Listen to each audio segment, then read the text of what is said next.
This is the heart of a Variator transmission, or just a Variator. Um, you know, John Deere 212 garden tractor, and the 200 series, the 14s and 10s and whatnot. Anyway, you have two drive belts, right? There's one that goes up to the motor that comes in this side of the Variator pulley, and another one that comes from this side of the pulley and goes back to the transmission. And the middle of this pulley slides. And the whole darn thing moves, I don't know, where can you see it? It moves back and forth. So you've got these two belts that are opposing each other, right? Depending on where the Variator is, they pull against each other. So one, it'll push the center over, and one will go in deeper, and one will get pushed out more shallow. And because it's V-shaped, the deeper one is actually running at a different ratio. I guess you would call it a lower ratio than the shallower one. So that changes your speed, if that makes any sense. It's working like a gear, like gear ratios, right? Except it's infinitely variable. And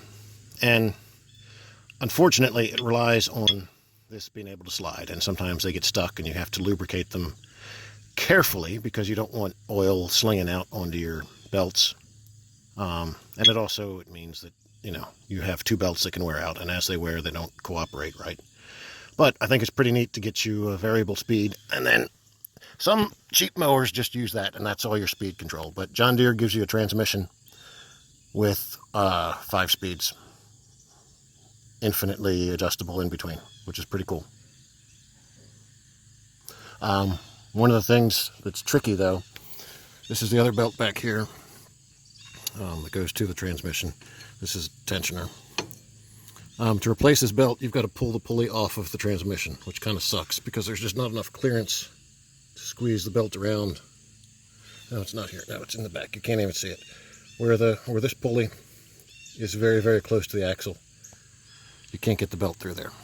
So you pull 2 of the 3 bolts in the pulley and swing it out of the way so you can change that belt, which is just kind of a pain. And then the front belt snakes through, and it's riding on the pulley behind this, so you got to pull the PTO off to make room to get to that pulley back there. This is a mechanical PTO. I don't know how the electric ones work because I don't have one of them.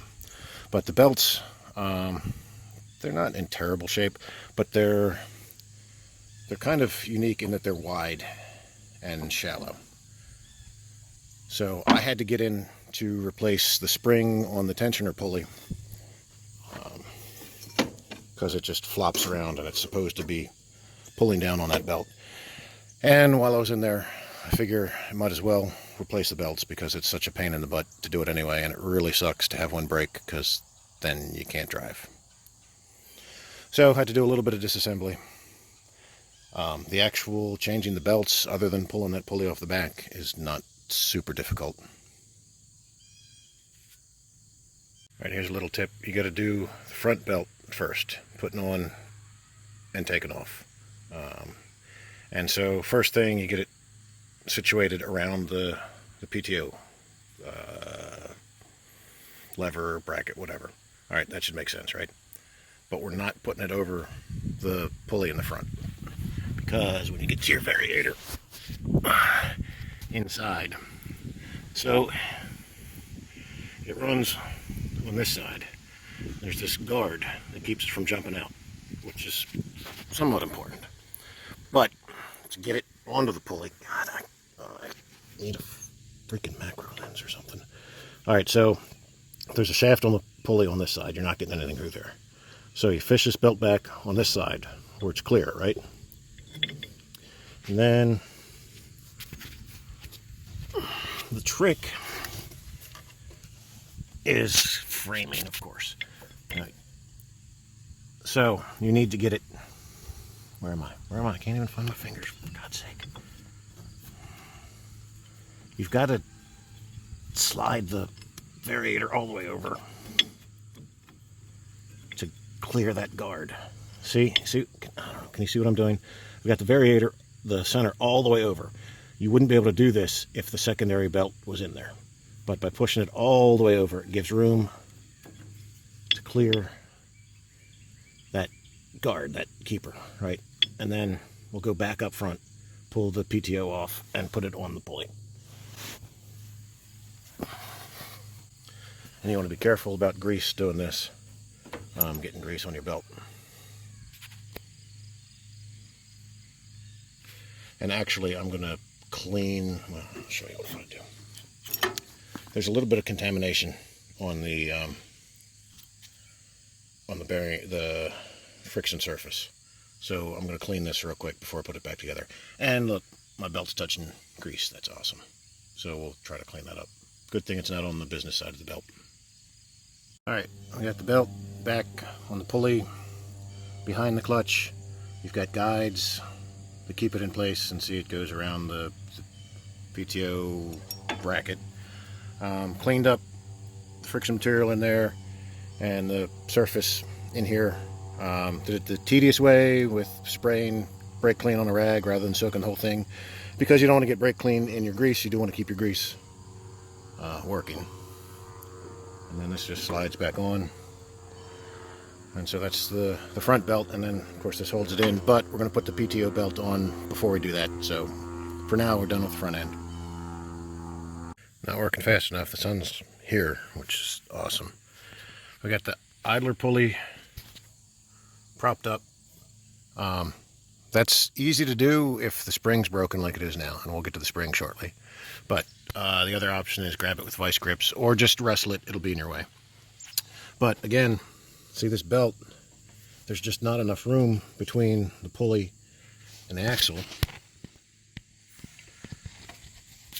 to get the belt out of there.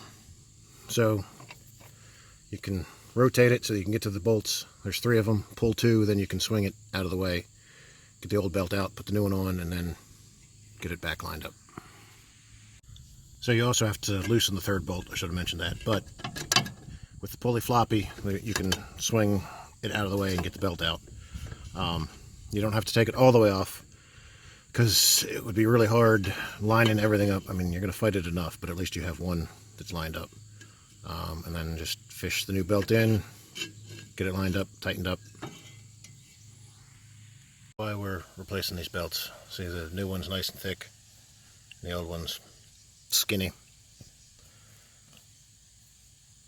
I mean, I would have run it a little bit longer, I think, but like I said, I got to get in here anyway to replace that broken spring, so it just makes sense to do this now rather than in a week or 2. Now the fun part is going to be replacing the spring. So the end broke off. It connects up in there. It goes that away.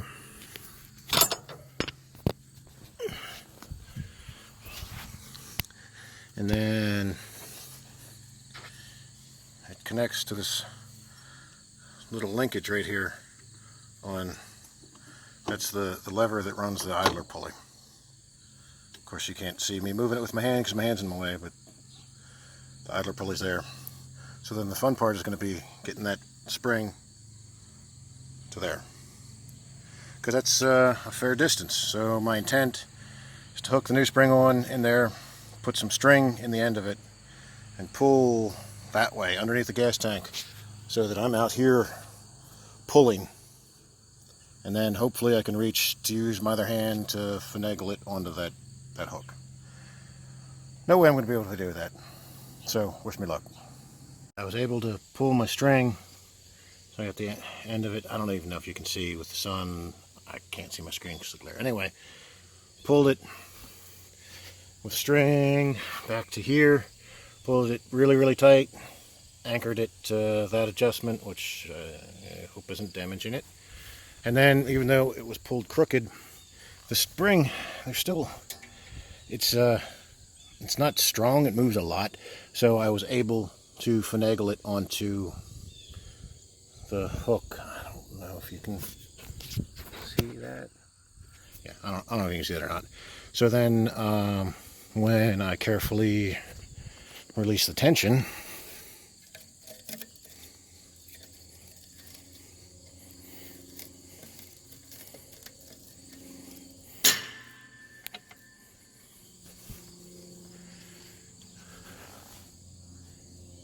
there it is. And then we can just, ta-da! And, oh yeah, that's pulling on that idler pulley. Nice like it's supposed to. So now we'll just put the belt back on, which may be a fight because now I'm fighting spring tension on the idler pulley. I certainly did not want to have the belt on when I connected the spring because the idler pulley wouldn't be able to go that far down if the belt was already on being tensioned. So this is where one thing that you can do is pull the pulley up like I had it before, balanced on that cap, grab it with some vice grips or something. Or I might be able to just fight against the spring tension. We'll see. All right, we're back together. God, I can't zoom out. I don't know if this will make it a little more clear. This is that Variator pulley. The belts that are, of course, out of focus because it's right in front of my face. They're the same width, but notice this one is not as deep in the pulley as that one. So, because remember, they're driven by the sides.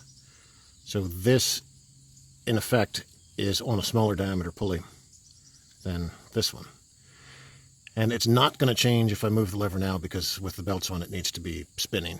But depending on where this Variator is, if it moves forward, then they change. This one will get to be the bigger diameter pulley, and this one will be the smaller, and that changes your ratios and your speed.